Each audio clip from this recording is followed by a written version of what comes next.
નમસ્કાર મિત્રો, આપ સૌનું મારુતિનંદન એજ્યુકેશનમાં ફરી સ્વાગત છે. વિદ્યાર્થી મિત્રો, આપણે ધોરણ 8 ગણિતમાં પ્રકરણ 2 એક ચલ સુરેખ સમીકરણ જોઈ રહ્યા છીએ, બરોબર. એમાં વિદ્યાર્થી મિત્રો આપણે આજે નવું સ્વાધ્યાય સ્ટાર્ટ કરવાનું છે, સ્વાધ્યાય 2.4, બરોબર. તો એની મેં દાખલા 1 ની રકમ લખી દીધી છે. એક્ઝામ્પલ 1 ની રકમ તો જોઈએ, ધ્યાન આપજો વિદ્યાર્થી મિત્રો. આ કુટ પ્રશ્નો છે, બરોબર. અમીના એક સંખ્યા ધારે છે, તે આ સંખ્યામાંથી 5/2 બાદ કરી અને મળેલ પરિણામનો 8 વડે ગુણાકાર કરે છે. જો મળેલ નવું પરિણામ ધારેલ સંખ્યા હોય, એના ધારેલ સંખ્યાનું 3 ગણું હોય, એટલે ધારેલ સંખ્યા કરતા 3 ગણું હોય, તો અમીનાએ ધારેલી સંખ્યા શોધવાની છે. શું કરવાનું છે ભાઈ? અમીના જે પહેલા સંખ્યા ધારી તે સંખ્યા શોધવાની છે. દાખલો કેવી રીતના ગણાશે વિદ્યાર્થી મિત્રો? ધ્યાન આપો. શું કહે છે? અમીના એક સંખ્યા ધારે છે, બરોબર. એ સંખ્યામાંથી 5/2 બાદ કરે છે. એટલે આપણે પહેલા ધારીએ, ધારો કે અમીનાએ ધારેલી સંખ્યા x છે. ઓકે વિદ્યાર્થી મિત્રો, અમીનાએ ધારેલી સંખ્યા x છે. હવે શું કહે છે? તે સંખ્યામાંથી 5/2 બાદ કરી અને મળેલ પરિણામને 8 વડે ગુણો છે. પહેલા તે સંખ્યા જે ધારેલી સંખ્યા છે એમાંથી 5/2 બાદ કરીએ આપણે. તો લખવાનું ધારેલી સંખ્યામાંથી 5/2 બાદ કરતા, હવે બાદ કરતા શું મળે વિદ્યાર્થી મિત્રો? ધારેલી સંખ્યા કઈ હતી આપણી? x હતી. એમાંથી 5/2 બાદ કરો એટલે 5/2 માઈનસ 5/2 થાય, તો આપણને પરિણામ મળે છે, બરોબર. આપણને પરિણામ મળે. હવે શું કહે છે? મળેલ પરિણામના 8 વડે ગુણાકાર કરો. હવે મળેલ પરિણામને 8 વડે ગુણતા, 8 વડે ગુણો વિદ્યાર્થી મિત્રો, તો કેવું મળે તમને? તમને જે પરિણામ મળ્યું 8 x 5/2 એને 8 વડે ગુણવાના છે. 8 વડે ગુણો તો આ રીતે ગુણાય વિદ્યાર્થી મિત્રો, x 5/2. ઓકે, આ રીતે તમારે ગુણવા પડે. ઓકે, આ રીતે ગુણવા પડે. કૌંસની બહાર 8 વડે ગુણાકાર કરવો પડે, તો આ પરિણામ મળે આપણને, બરોબર. હવે શું કહે છે? જો મળેલ નવું પરિણામ ધારેલ સંખ્યાનું 3 ગણું હોય. હવે વિદ્યાર્થી મિત્રો શું કહે છે કે જે આ નવું પરિણામ મળ્યું છે આપણને, એ ધારેલી સંખ્યા કરતા કેવું હોય? 3 ગણું. એટલે ધારેલી સંખ્યા કઈ હતી? સૌપ્રથમ x હતી, તો એનું 3 ગણું એટલે 3x થાય વિદ્યાર્થી મિત્રો. તો આપણે અહીંયા સમીકરણ બનાવવાનું છે. હવે તો ધ્યાન આપો, કેવી રીતના બનશે? શું કહે છે કે મળેલ નવું પરિણામ ધારેલ સંખ્યાનું 3 ગણું હોય. એ હું લખું છું, મળેલ પરિણામ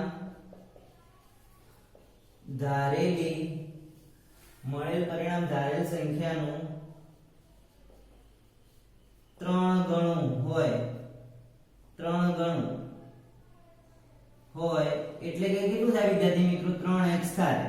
કારણ કે ધારેલી સંખ્યા x હતી આપણે, એનું 3 ગણું હોય એટલે 3x થાય. ઓકે, હવે શું કહે છે વિદ્યાર્થી મિત્રો? તો અમીનાએ ધારેલી સંખ્યા શોધવાની છે. પહેલા આપણે સમીકરણ બનાવવું પડશે. સમીકરણ કઈ રીતના બનાવશો તો જોઈ લો ફરીથી એકવાર રકમ. તો અમીના એક સંખ્યા ધારે છે, આપણે x ધારે, એ સંખ્યામાંથી 5/2 બાદ કરે એટલે x માંથી 5/2 બાદ કર્યા. એ જે મળ્યું પરિણામ x 5/2 એને 8 વડે ગુણ્યું એટલે 8 વડે ગુણ્યું. હવે પછી શું કહે છે કે જો મળતું નવું પરિણામ, એટલે પહેલા આપણે આ સમીકરણ લખી દી, અહીંયાથી વાત પછી એના પહેલાની વાત જે છે કરી લઈએ. તો સમીકરણ બનાવી દઈએ. અહીંયા વિદ્યાર્થી મિત્રો શું થશે? 8 બરોબર, કૌંસની અંદર x 5/2 કૌંસ પૂરું. હવે પછીની વાત કરીએ કે જો મળેલ નવું પરિણામ ધારેલ સંખ્યા કરતા 3 ગણું હોય, 3x, બરોબર. ધારેલ સંખ્યા કરતા કેવું હોય? 3 ગણું એટલે 3x અને બરાબરનું ચિહ્ન આવશે. પડી સમજણ? કારણ કે સમીકરણ બનાવવાનું હતું. તો જો મળેલું નવું પરિણામ એટલે આ બધાનું ભેગું થઈને પરિણામ મળશે. પરિણામ કેવું મળશે વિદ્યાર્થી મિત્રો? ધારેલી સંખ્યા કરતા 3 ગણું હશે. તો આ 3x, બરોબર. તો આપણે અમીનાએ ધારેલી સંખ્યા શોધવાની છે. હવે આપણે સમીકરણ બની ગયું છે. હવે આપણે ધારેલી સંખ્યા શોધવાની છે. તો આપણે જોઈએ તો શું મળે છે આગળ x તરીકે, બરોબર. ધારેલી સંખ્યા તમને ખબર પડી અહીંયા સુધી? એકદમ સિમ્પલ છે. જો હવે વિદ્યાર્થી મિત્રો શું કરવાનું? 8 નો ગુણાકાર આની સાથે થશે ને 8 નો ગુણાકાર આની સાથે થશે. તો ચલો શું લખાય? 8 x પછી માઈનસ નું ચિહ્ન એમના એમ 8 ગુણ્યા શું કરશો વિદ્યાર્થી મિત્રો 8 ગુણ્યા cos દૂતીયાંશ ફરી સમજાવ વિદ્યાર્થી મિત્રો 8 ગુણ્યા cos દૂતીયાંશ એમ કરશો તો ચાલશે અને બરાબર 3x ઓકે હવે શું થશે 8x 8 ગુણ્યા x એટલે 8x હવે જો અમે -8 આપણે લખી દે કારણ કે અહીંયા પ્લસ અને અહીંયા માઈનસ પ્લસ માઈનસ માઈનસ તો માઈનસ નું ચિહ્ન પહેલા કરી દીધું એટલે તમારે પાછું દૂતીયાંશ જોડે નહીં કરવાનું હવે ચલો અહીંયા છેદ ઉડે ચલો અહીંયા 2 છે અને અહીંયા 8 છે 4 દુ 8 થાય ઓકે છેદ ઉડે છે તો પહેલા માઈનસ ચિહ્ન એમને 4 5 20 ઓકે આ 4 ગુણ્યા 25 બરાબર 3x હવે વિદ્યાર્થી મિત્રો એને આગળ જોઈએ શું કરશું માઈનસ 8x -20 બરાબર 3x હવે ચલો આપણે પહેલા વાત કરીશું શું કરવાનું વિદ્યાર્થી મિત્રો ચલ વાળા પદો હોય મતલબ ચલ વાળા પદો એને એક બાજુ લાવવાના અને ચલ વાળા એને એક બાજુ લઈ જઈને જે સરળ બાદબાકી થતું એ કરવાનું તો ચલો આ બાજુ 3x છે અને આ બાજુ સમીકરણની જમણી બાજુ 3x છે સમીકરણની ડાબી બાજુ 8x -20 છે તો હું 8x ને ક્યાં લઈ લઉં વિદ્યાર્થી મિત્રો જમણી બાજુ લઈ જાઉં તો અહીંયા લખું છું 8x સોરી અહીંયા વધશે શું પછી કેટલા -20 જ વધશે -20 બરાબર 3x એમના એમ હવે અહીંયા તેના 8x શું છે આ બાજુ પ્લસ છે કશું ચિહ્ન નથી તો જ્યારે આ બાજુ આવશે ત્યારે કેવા થશે -8x થશે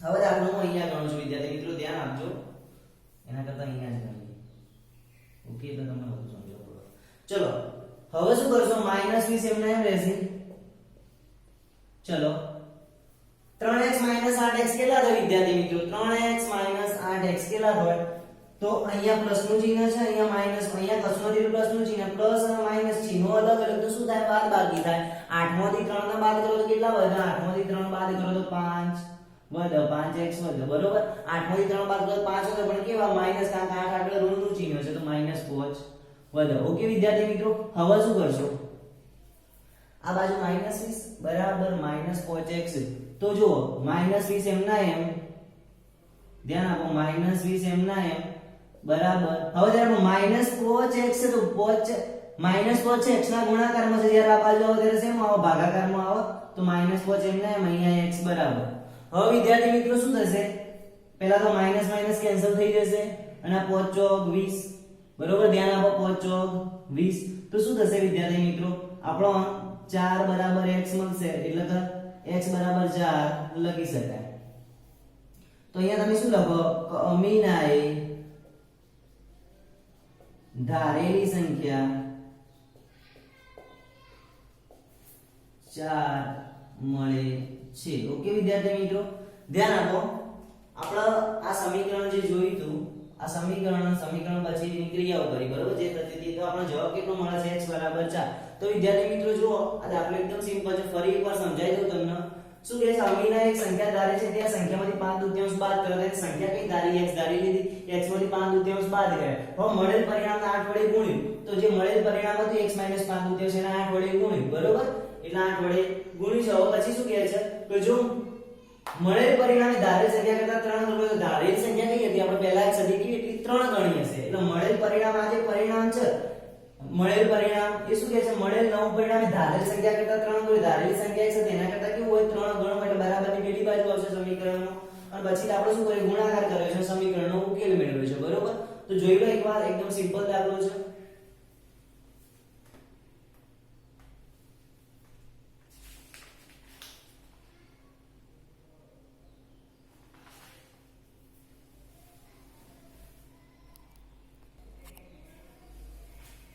ઓકે વિદ્યાર્થી મિત્રો જુઓ એક્ઝામ્પલ 2 દાખલા નંબર 2 ની આપણે રકમ લખી દીધી છે તો દાખલા નંબર 2 ની રકમ શું કહે છે જોઈએ કે બે ધન સંખ્યાઓમાં પહેલી સંખ્યા એ બીજી સંખ્યા કરતા 5 ગણી છે રકમ ધ્યાનથી વાંચવાની 2 થી 3 વાર રકમને ધ્યાનથી વાંચવાની બરોબર એટલે તમને આઈડિયા આવી જશે કે શું કરવાનું છે તો જુઓ બે ધન સંખ્યામાં પહેલી સંખ્યા છે બીજી સંખ્યા કરતા કેવી છે ભાઈ 5 ગણી છે દરેક સંખ્યામાં 21 ઉમેરતા મતલબ પહેલી અને બીજી બંને સંખ્યાઓ જે છે એમાં 21 ઉમેરવાના તો 21 ઉમેરતા નવી મળેલ બંને સંખ્યાઓ જે તમને નવી મળશે બંને સંખ્યામાં હતી પહેલી સંખ્યા એ બીજી સંખ્યા કરતા બમણી છે જો પહેલી સંખ્યા એ બીજી સંખ્યા કરતા બમણી થાય છે બમણી એટલે 2 ગણી બરોબર તો મૂળ સંખ્યાઓ શોધો તો જે આપણે પહેલી જે સંખ્યાઓ ધારશું પહેલી અને બીજી મૂળ સંખ્યાઓ છે એટલે શોધવાની છે તો વિદ્યાર્થી મિત્રો ધ્યાન આપો શું કરવાનું પહેલા તો બે ધન સંખ્યામાં પહેલી સંખ્યા બીજી સંખ્યા કરતા 5 ગણી છે. તો પહેલા તો ધન સંખ્યાઓ ધારવાની છે બે. એમાં શું કીધું? બે ધન સંખ્યામાં પહેલી સંખ્યા બીજી સંખ્યા કરતા 5 ગણી છે. તો પહેલાનું પહેલી સંખ્યા ધારો કે બીજી સંખ્યા ધારો. તમને રકમ જોઈને આઈડિયા આવી જાય. શું કહે છે? તો પહેલી સંખ્યા છે બીજી સંખ્યા કરતા 5 ગણી છે. મતલબ પહેલી સંખ્યા છે એના કરતા બીજી જે સંખ્યા છે એવી છે 5 ગણી. પહેલી સંખ્યા છે એવી છે 5 ગણી છે બીજી સંખ્યા કરતા. જુઓ, પહેલી સંખ્યા એ બીજી સંખ્યા કરતા 5 ગણી. તો મારે પહેલા પહેલી ધારવાની કે બીજી પહેલા ધારવાની? તો બીજી પહેલા ધારાશે. કારણ કે પહેલી સંખ્યા તો 5 ગણી છે, તો બીજી હું x ધારું તો પહેલી 5x થાય ને. તો ધ્યાન આપો, આપણે શોધીએ. તમને વધુ સમજણ પડશે. હું લખું એટલે ધારો કે પહેલી ધન પહેલી નહીં લખવાની. કેમ? બીજી લખવાની. હું તમને સમજાવું છું. મેં કીધું પહેલા તમને બીજી ધન સંખ્યા x છે. કેમ x કીધી? કારણ કે જો પહેલી તો ભાઈ પહેલી સંખ્યા છે બીજી સંખ્યા કરતા 5 ગણી છે. તો હું બીજી x ધારું તો પહેલી 5x થાય ને. તો હવે લખવાનું શું લખશો? હવે પહેલી સંખ્યા પહેલી ધન સંખ્યા બીજી સંખ્યા કરતા કેવી છે ભાઈ? 5 ગણી છે. તેથી કેટલી થાય વિદ્યાર્થી મિત્રો? એ આપણી 5x થાય. 5x થાય. બરોબર? આ 5x થાય. પહેલી બીજી ધન સંખ્યા આપણી x થશે અને પહેલી સંખ્યા 5x થશે. પહેલી બીજીમાં કન્ફ્યુઝન થશે એટલે ધ્યાન આપજો. બરોબર વિદ્યાર્થી મિત્રો? એના પછી શું કહે છે આગળ? કે દરેક સંખ્યામાં 21 ઉમેરતા. દરેક સંખ્યાને પહેલી સંખ્યામાં 21 ઉમેરવાના, બીજી સંખ્યામાં 21 ઉમેરવાના. તો અહીંયા હવે આગળ લખીએ આપણે. હવે દરેક સંખ્યામાં 21 ઉમેરતા. તો વિદ્યાર્થી મિત્રો શું થશે? પહેલી સંખ્યામાં 21 ઉમેરશું શું થશે? બીજી સંખ્યામાં 21 ઉમેરશું શું થશે? પહેલી સંખ્યામાં 21 ઉમેરતા. પહેલી સંખ્યામાં 21 ઉમેરતા શું થાય? પહેલી સંખ્યા કઈ છે? આપણી 5x છે. બરોબર? આ પહેલી સંખ્યા 5x છે. તો શું થાય વિદ્યાર્થી મિત્રો? 5x 21 થાય. 21 ઉમેર્યા એટલે 5x 21 થાય. તો વિદ્યાર્થી મિત્રો બીજી સંખ્યા શું થાય? બીજી ધન સંખ્યામાં 21 ઉમેરતા શું થાય? તો બીજી સંખ્યા કઈ હતી? x હતી. તો x 21 થાય. પડી સમજણ વિદ્યાર્થી મિત્રો? આપણે અડધી રકમ પૂરી થઈ ગઈ અહીંયા. હવે શું કહે છે? જુઓ, દરેક સંખ્યામાં 21 ઉમેરતા નવી મળેલ બંને સંખ્યાઓ. બંને સંખ્યાઓ હવે નવી મળી આપણે. પહેલા તો આપણે x ને 5x ધારી દીધી, પણ 21 ઉમેર એટલે બંને નવી થઈ ગઈ આપણા માટે. તો શું કહે છે? નવી મળેલ બંને સંખ્યાઓમાં પહેલી સંખ્યા એ બીજી સંખ્યા કરતા બમણી થાય છે. સમીકરણ કેવું બને છે વિદ્યાર્થી મિત્રો? ધ્યાન આપો. હવે નવી મળે બંને સંખ્યાઓમાં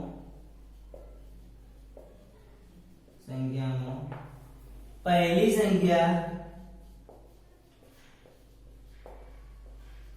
બીજી સંખ્યા કરતા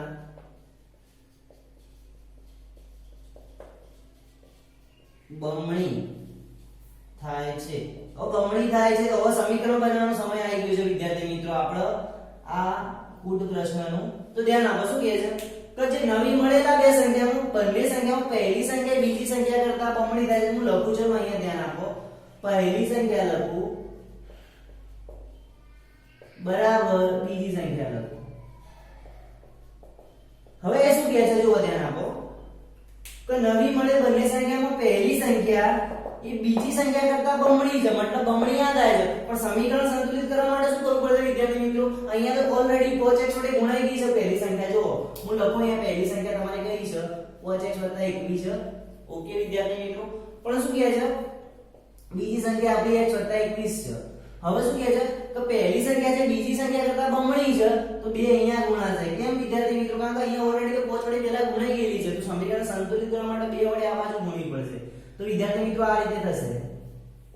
ઓકે, આ રીતે આપણું સમીકરણ બનશે. હવે આપણે આ બાજુ લખીએ. સમીકરણ બની ગયું છે આપણું. હવે આપણે દાખલો જ ગણવાનો છે. તો 5x 21 એમના એમ બરાબર 2 નો ગુણાકાર x સાથે થશે, 2 નો ગુણાકાર 21 સાથે થશે. આ વિભાજનનો ગુણધર્મ છે, તમને ખબર હોય તો 2 ગુણ્યા x કેટલા થાય વિદ્યાર્થી મિત્રો? 2x થાય. પ્લસ છે અહીંયા, અને અહીંયા આપણે કશું નથી એટલે પ્લસ, તો પ્લસ તો પ્લસ જ રહે એટલે પ્લસ એમના એમ. 2 ગુણ્યા 21 તો 21 નું વિદ્યાર્થી મિત્રો કેટલા થાય? 42 થાય. ઓકે, હવે આપણે આ સમીકરણ આગળ ઉકેલીએ છીએ તો જુઓ શું થશે. હવે x વાળા પદ એટલે કે ચલ વાળા પદો ભેગા કરવાના, અચલ વાળા પદો ભેગા કરવાના. તો વિદ્યાર્થી મિત્રો શું થશે ધ્યાન આપો. 5x 21 બરાબર 2x 42. તો 2x છે એ આ બાજુ આવશે અને 21 છે સમીકરણની જમણી બાજુ જશે અને 2x એ સમીકરણની ડાબી બાજુ આવશે. તો લખીએ વિદ્યાર્થી મિત્રો શું લખાશે અહીંયા? 5x તો એમને એમ રહેશે, 2x આ બાજુ આવે એટલે આ બાજુ પ્લસ છે, તો આ બાજુ એટલે કેવા થઈ જાય? માઈનસ થઈ જાય. તો -2x કરી દીધા, બરાબરનું ચિહ્ન એમને એમ. આ 42 તો એમના એમ જ રહેશે અને આ +21 આ બાજુ એટલે કેવા થઈ જાય? -21 થઈ જાય. ઓકે, હવે આપણે અહીંયા લખવું પડે વિદ્યાર્થી મિત્રો. જે આપણે લઈએ અને ગયા દાખલામાં કદાચ નતું લખ્યું, તમે એટલું સુધાર દેજો બરોબર, એટલું લખી દેજો. શું કહે છે અહીંયા લખવાનું કે 2x ને ક્યાં લઈ ગયા? આ કઈ બાજુ કહેવાય? જમણી બાજુ. તો 2x ને ડાબા લઈ જતા, ડાબા 2x ને ડાબા અને 21 ને જબા લઈ જતા. ખબર પડી વિદ્યાર્થી મિત્રો? હવે શું થશે આપણે જોઈએ આગળ દાખલામાં. 5x - 2x કેટલા થાય વિદ્યાર્થી મિત્રો? 5 માં 2 જાય તો 3x બરાબર 42 માંથી 21 જાય તો કેટલા રહે? 21 તો 2 થાય, 42 માં 21 જાય કેટલા રહે? 21 રહે. ઓકે, હવે વિદ્યાર્થી મિત્રો શું કરશું આપણે? આ x નો ગુણાકાર 3 સાથે છે, આ બાજુ આવે છે ભાગાકારમાં આવે તો x બરાબર 21 ભાગ્યા 3 લખાય. તો આપણો જવાબ શું મળે? x બરાબર 7 તો 21 લખાય, 7 ગુણ્યા 3, 3 ઉડી ગયા તો વધ્યા કેટલા? x બરાબર 7. તો આપણો શું મળ્યા? x બરાબર 7. આપણો છે ખાલી સમીકરણનો ઉકેલ મળ્યો છે. આપણે જે રકમમાં શું શોધવાનું કીધું છે? મૂળ સંખ્યાઓ શોધવાની છે. મતલબ પહેલી બીજી જે સંખ્યા ધારી હતી સંખ્યા શોધવાની છે. તો પહેલી સંખ્યા કઈ ધારી હતી આપણે? 5x હતી આપણા માટે. બીજી સંખ્યા કઈ હતી? x હતી. તો વિદ્યાર્થી મિત્રો જોઈએ આપણે પહેલી ધન સંખ્યા કઈ હતી વિદ્યાર્થી મિત્રો? 5x. તો શું થાય? 5x એટલે શું થાય વિદ્યાર્થી મિત્રો? ધ્યાન આપો. તો 5 એમ ના એમ ગુણાકારમાં x બરાબર કેટલા મળ્યા? 7 મળ્યા. તો 7 પંચા 35. તો પહેલી ધન સંખ્યા કઈ મળે વિદ્યાર્થી મિત્રો? આપણને 35 મળે. ઓકે, બીજી ધન સંખ્યા શોધીએ આપણે. બીજી ધન સંખ્યા કઈ ધારી હતી આપણે? x ધારી હતી. બીજી ધન સંખ્યા x. તો બીજી ધન સંખ્યા x બરાબર કેટલી મળે? આપણને 7 મળે. તો આપણો 7 અને 35 જવાબ થઈ જાય. બરોબર વિદ્યાર્થી મિત્રો? તો તમે છેલ્લે લખી શકો છો નીચે પહેલી ધન સંખ્યા 35 મળે, બીજી ધન સંખ્યા કઈ મળે? આપણને 7 મળે. બરોબર, જોઈ લો એકવાર. એકદમ સિમ્પલ દાખલો છે. એના પહેલા હું એકવાર સમજાવી દઉં તમને, જો કદાચ ખબર ના પડે તો. મેઈન વસ્તુ છે સમીકરણ બનાવતા આવડે. જો સમીકરણ બનાવતા આવડે કે દાખલો પછી તો સિમ્પલ જ છે. સમીકરણ બનાવવાનું પણ એકદમ ઈઝી છે. રકમ સ્ટેપ બાય સ્ટેપ વધતા રહેવાનું, સમીકરણ બનાવતા રહેવાનું. જો પહેલા શું કહે છે? બે ધન સંખ્યાઓમાં પહેલી સંખ્યા બીજી સંખ્યા કરતા 5 ગણી છે. તો પહેલી જે સંખ્યા છે ને 5 ગણી છે બીજી સંખ્યા કરતા. તો મારે પહેલા બીજી સંખ્યા ધારવી પડે તો 5 ગણી થાય એટલે પહેલી સંખ્યા 5x થશે. તો પહેલા માટે ધારવી પડે બીજી સંખ્યા. તો ધારો કે બીજી ધન સંખ્યા x બરોબર. તો પહેલી સંખ્યા તેને કીધું છે બીજી કરતા પહેલી છે કેવી છે? 5 ગણી છે. તો જુઓ હવે પહેલી ધન સંખ્યા બીજી સંખ્યા કરતા 5 ગણી છે. તેથી શું થાય? 5x થાય છે. તેથી અહીંયા તેથી લખું. તેથી 5x થાય. બરોબર. હવે એને પછી શું કીધું છે કે દરેક સંખ્યામાં 21 ઉમેરતા. હવે દરેક સંખ્યામાં 21 ઉમેરવાના. તો દરેક સંખ્યામાં 21 લા x માં પણ 21 ઉમેરવાના, 5x માં પણ 21 ઉમેરવાના. તો પહેલી સંખ્યા આપણે 5x હતી. તો પહેલી સંખ્યામાં 21 ઉમેરીએ શું થાય? 5x + 21 થાય. ઓકે, બીજી સંખ્યામાં પણ 21 ઉમેરવાના. બીજી સંખ્યા આપણી x હતી. તો બીજી ધન સંખ્યામાં 21 ઉમેરીએ શું થાય? x + 21 થાય. હવે વિદ્યાર્થી મિત્રો એમ કહે છે, શું કહે છે કે બંને 21 ઉમેરતા નવી મળે. બંને સંખ્યાઓમાંથી પહેલી સંખ્યા બીજી સંખ્યા કરતા કેવી છે? બમણી છે. બમણી એટલે ધ્યાન આપો 2 ગણી. શું કહે છે? પહેલી સંખ્યા બીજી સંખ્યા કરતા બમણી છે. જે નવી સંખ્યામાં મળી આપણને 5x + 21 x + 21 એ બંને નવી સંખ્યાઓ છે. એમાં પહેલી સંખ્યા જે કેવી છે? બમણી સંખ્યા. બીજી સંખ્યા કરતા બમણી છે. તો પહેલી સંખ્યા આપણે 5x + 21 થાય, બીજી સંખ્યા x + 21 છે. પણ શું કહે છે? તો પહેલી સંખ્યા એ બીજી સંખ્યા કરતા કેવી છે? બમણી છે. તો મેં બીજી સંખ્યામાં આગળ 2 કેમ કરે? કારણ કે સમીકરણ સંતુલિત થાય એટલા માટે. પડી શકે? તો બીજી આગળ 2 ગુણ્યા આવશે. બરોબર. આના ગુણાકારમાં અહીંયા તો ઓલરેડી 5 વડે ગુણાઈ ચૂક્યું છે સમીકરણ. પહેલું જે પદ છે તો 5 વડે ગુણાઈ ચૂક્યું. કારણ કે પહેલું જ પદ આપણે શું કીધું હતું કે 5x છે. બરોબર. 5 ગણું છે. તો ચલો 5x + 21 બરાબર 2 ગુણ્યા કૌંસમાં x + 21 આ સમીકરણ બની ગયું. હવે એકદમ દાખલો ઈજી. 5x + 21 39 2 ને 1 સાથે ગુણાકાર એટલે 2 અને 2 નો ગુણાકાર 21 સાથે એટલે 42. આનો ગુણાકાર આની સાથે ને આનો ગુણાકાર આની સાથે. વિભાજનનો ગુણધર્મ બધે ધોરણ 7 થી ભણતા આવેલો છે બરોબર. હવે ચલો સજાતી પદો જોડી લાવવાના. તો 2x આ બાજુ આવો 5x ની બાજુમાં તો પ્લસ આ બાજુ માઈનસ થઈ જાય 42 તો તેમાં તે જ રહેશે. +21 છે સમીકરણની કઈ બાજુ જશે? જમણી બાજુ જશે. તો -21 થઈ જશે કારણ કે અહીંયા +21 હતા. હવે 5x માં 2x બાદ થાય તો 3x અને 42 માંથી 21 બાદ થાય તો 21. તો x ના ગુણાકારમાં 3 છે તો x ના કરતા બનાવો તો 3 ભાગાકારમાં 21 / 3 એટલે 7 તો x = 7 મળે. અહીંયા આપણો દાખલો પૂરો નહીં થતો. આપણે તો પહેલી બીજી સંખ્યા શોધવાની છે. તો પહેલી ધન સંખ્યા આપણી જે હતી 5x હતી. તો 5x એટલે x ની જગ્યાએ 7 મૂકી દો તો 7 × 5 = 35 તો પહેલી સંખ્યા 35 મળે. અને બીજી ધન સંખ્યા કઈ છે? બીજી ધન સંખ્યા આપણે એડ કરીએ તો x = 7 મળે. તો પહેલી ધન સંખ્યા 35 અને બીજી ધન સંખ્યા 7 મળે છે. આટલો તમારો અહીંયા જવાબ પૂરો થાય. એકદમ સિમ્પલ દાખલો હતો. જોઈ લો એકવાર વિદ્યાર્થી મિત્રો.